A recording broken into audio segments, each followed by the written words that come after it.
하늘에 계신 너희 아버지. 우리가 하나님을 아버지라고 부릅니다.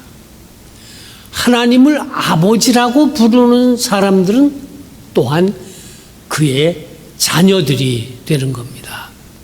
그러니까 우리가 하나님을 아버지라고 부르면 우리가 하나님의 자녀다라고 하는 것을 의미하는 것입니다.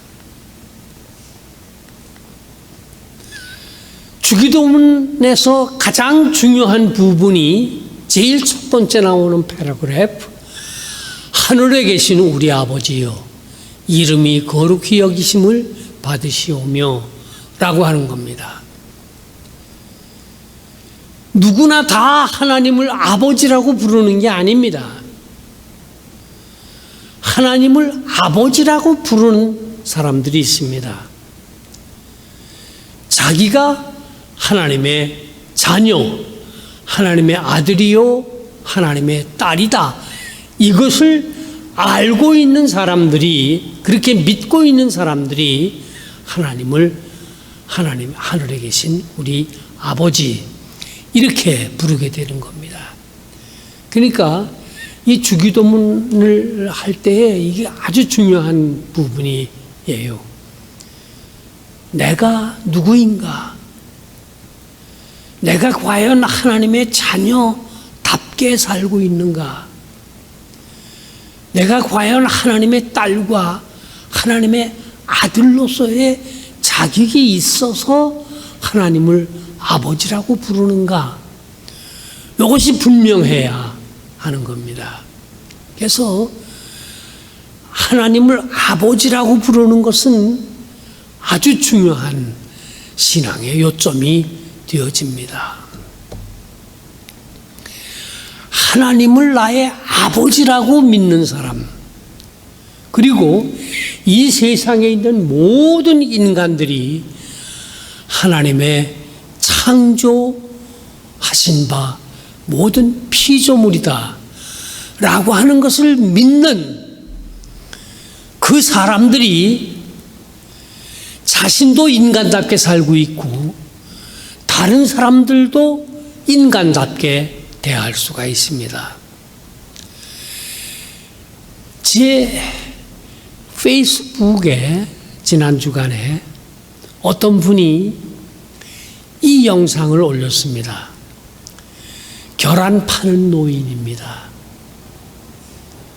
거기에 이야기가 있습니다. 스토리가 있습니다. 어떤 돈 많은 부유하게 사는 그런 내외가 길을 지나가다가 어떤 노인이 계란을 길거리에다가 펴놓고 팔고 있는 그런 모습을 보았어요. 그 와이프 되는 여인이 노인에게 가까이 가가지고서 이 계란을 몇 개 골라가지고서 이렇게 얼마냐. 그러니까 그 노인이 6불입니다. 그러니까 그 와이프가 요거 좀 값을 싸게 해주면 어떻겠느냐. 그러면서 흥정을 하는 거예요. 5불에. 이 계란 파는 노인에게는 1불 50센트, 1센트가 중요한 겁니다. 가족이 있고 어린아이들이 있고 먹여 살려야 되는 그런 형편이에요. 그런데 그 계란을 팔아가지고 그거 얼마 남는다고 거기에서 1불을 깎아달라고 그런단 말이에요. 그래도 그걸 안 팔 수는 없는 것 아닙니까? 그러니까 그 노인이 그러면 할 수 없으니 5불 내고 이걸 사가십시오. 그래서 그 와이프가 계란을 사가지고서 갔습니다. 그리고서 이 부유한 이 부부가 건너편에 있는 레스토랑으로 들어갔습니다. 거기 들어가 가지고서 음식을, 아주 비싼 음식을 주문을 했습니다. 그리고서 아주 즐겁게 저녁 식사를 하고 끝나고 나오면서 웨이터에게 팁을 줬어요. 20불짜리 팁을 줬어요.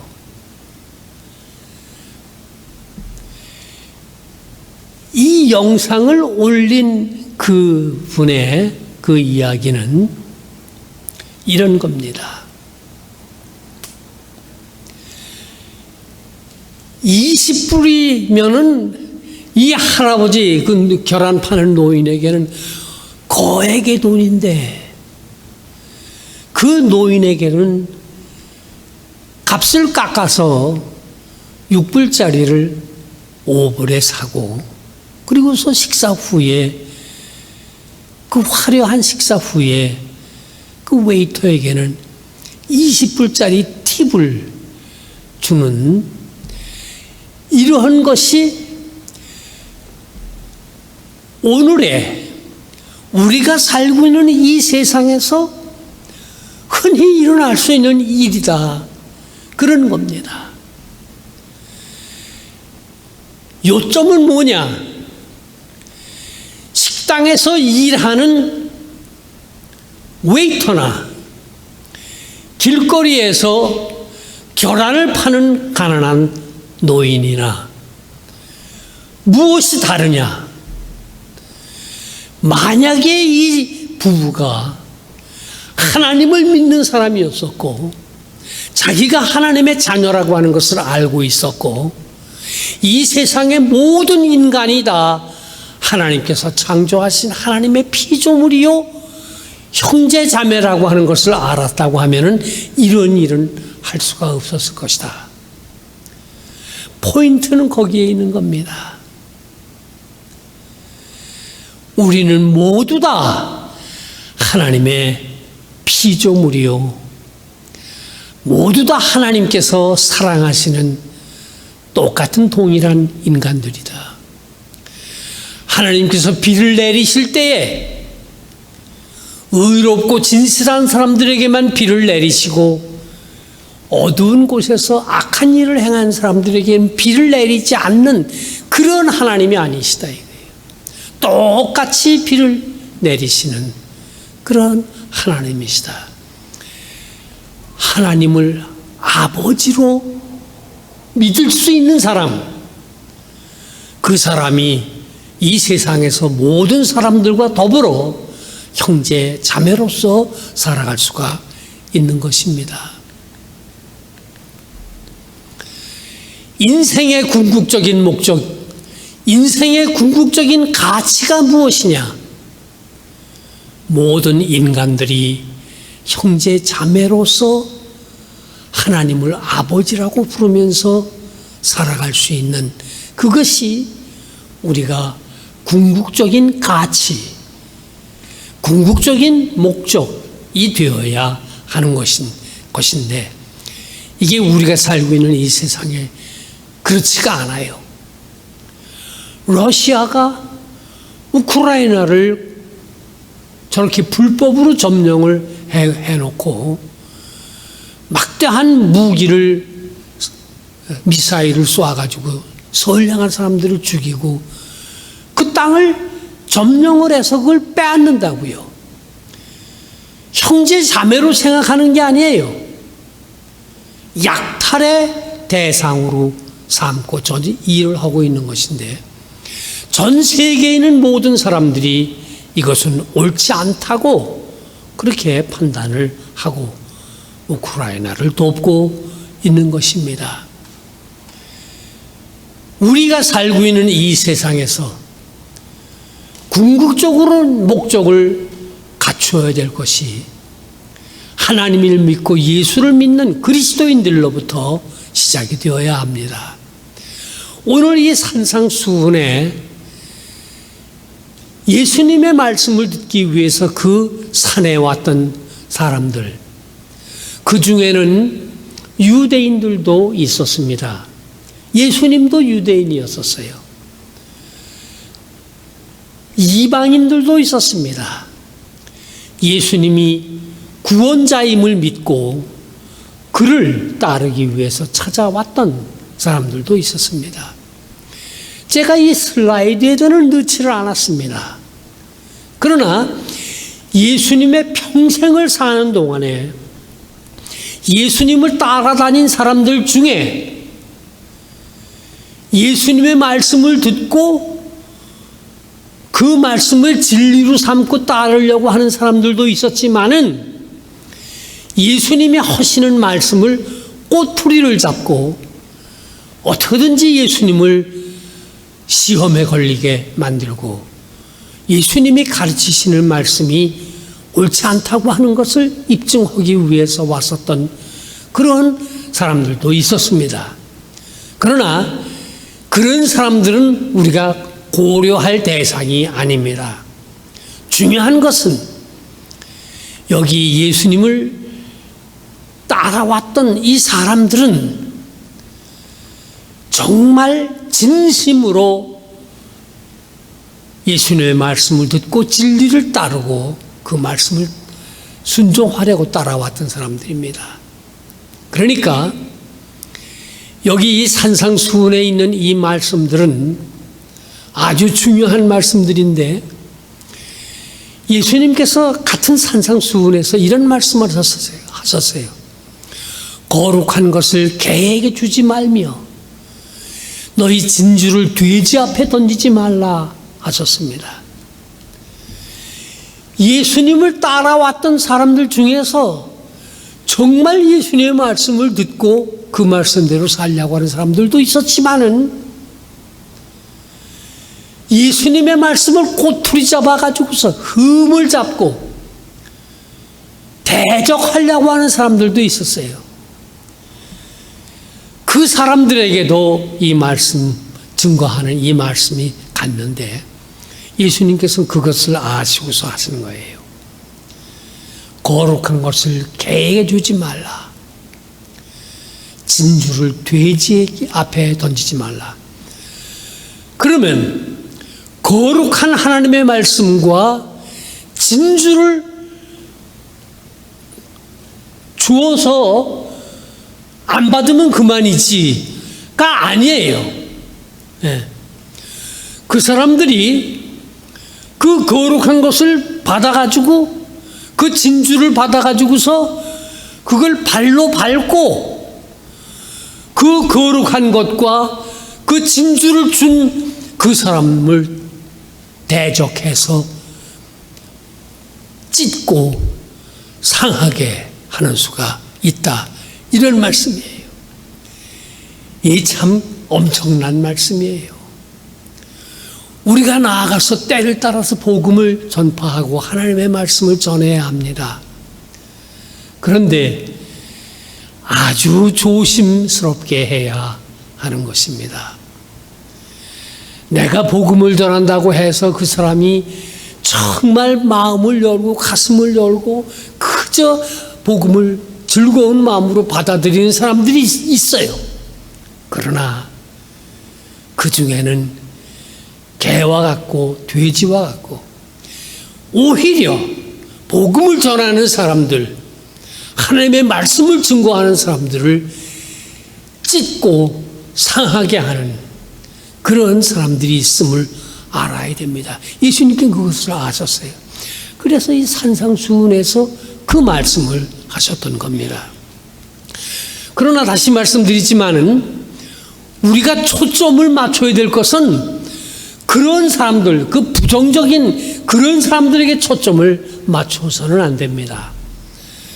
정말 하나님의 말씀을 갈구하고 진리를 사모하고 성실하게 살려고 하는 그런 사람들을 찾아 그들에게 복음을 계속해서 전해야 하는 것인데 십자가의 도, 구원의 도를 전해도 어떤 사람들에게는 구원의 능력이지만은 어떤 사람들에게는 미련한 것으로 보이는 그런 것이 우리의 살고 있는 세상입니다.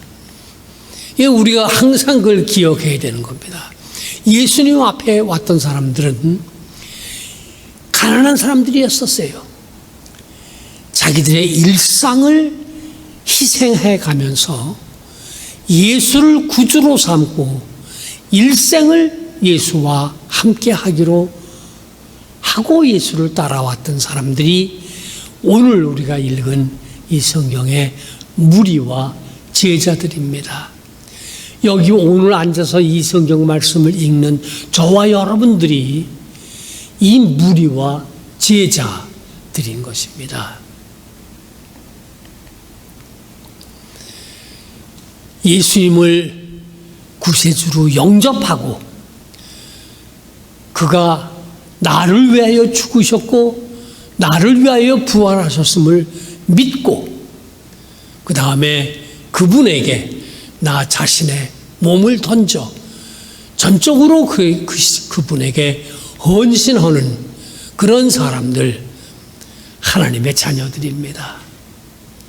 우리 프레스노 한인연합감리교회 모든 성도들이 정말 진정한 하나님의 자녀들이 다 되시기를 축원합니다. 이 하나님의 자녀들이 위대한 소수입니다. 언제든지 세계의 역사를 변화시키고 세상을 변화시켰던 그런 사람들은 다수가 아니에요. 소수입니다. 이 소수의 사람들이 정말 하나님의 자녀라고 하는 인식을 가지고 정말 예수 그리스도의 복음을 믿고 따르고 예수 그리스도를 통하여 세상을 변화시키려고 하는 이 소수의 사람들을 통해서 개인이 변화되고 교회가 변화되고 세상이 변화되는 것입니다. 우리의 궁극적인 목적이 무엇입니까? 나의 궁극적인 인생의 목적이 무엇입니까? 남의 것을 빼앗아 내가 잘 먹고 잘 살자고 하는 그게 아니에요. 우리 모두가 다 하나님의 자녀들이니 우리가 다 함께 서로 사랑하고 서로 아끼고 서로 도와가면서 정말 평화스럽고 기쁨이 넘치고 즐거움이 넘치는 세상을 만들어 보자고 하는 것이 우리의 궁극적인 목적이 되는 것입니다. 그리고 이것은 반드시 이루어집니다. 예수님의 부활이 우리에게 보여주셨습니다. 최후의 승리는 이 소수의 무리들에게 있습니다. 참고 인내하면서 예수 그리스도의 뒤를 따라가게 되면 마침내는 가장 소중한 궁극의 목적을 이룩할 수가 있는 것입니다. 오늘 이 산상수훈을 시작을 합니다.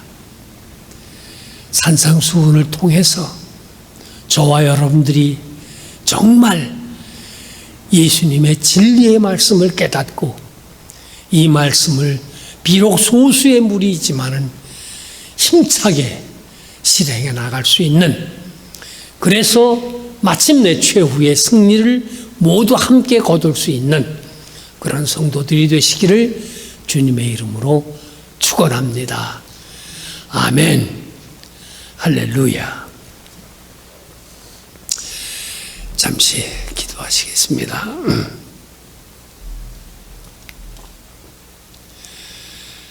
하나님의 아들로서 이 세상에 오셔서 많은 교훈을 주시고 가르치시고 그 많은 박해하는 사람들이 있는 가운데도 꿋꿋하게 하나님의 말씀을 증언하시고 말씀대로 살아가시다가 마침내 십자가에 죽으시고 그러나 부활 승리하신 예수 그리스도를 통하여 감사와 찬송을 드립니다. 우리는 참으로 사악한 현실 세상 속에 살고 있습니다. 그러나 그리스도의 복음이 마침내는 이 세상을 변화시켜 뜻이 하늘에서 이룬 것 같이 하나님의 나라가 이 땅에 이루어질 것을 우리는 믿고 또 그렇게 기도합니다. 오늘부터 우리가 산상수훈 이 강의 설교를 시작합니다. 성령님께서 우리와 함께하여 주셔서 산상수훈을 통하여 우리의 개인이 변화되고 가정이 변화되고 교회가 변화되고 세상을 변화시킬 수 있는 놀라운 일을 우리에게 보여주실 줄로 믿습니다. 믿고 감사하는 마음으로 예수님의 이름으로 기도 올리옵나이다. 아멘.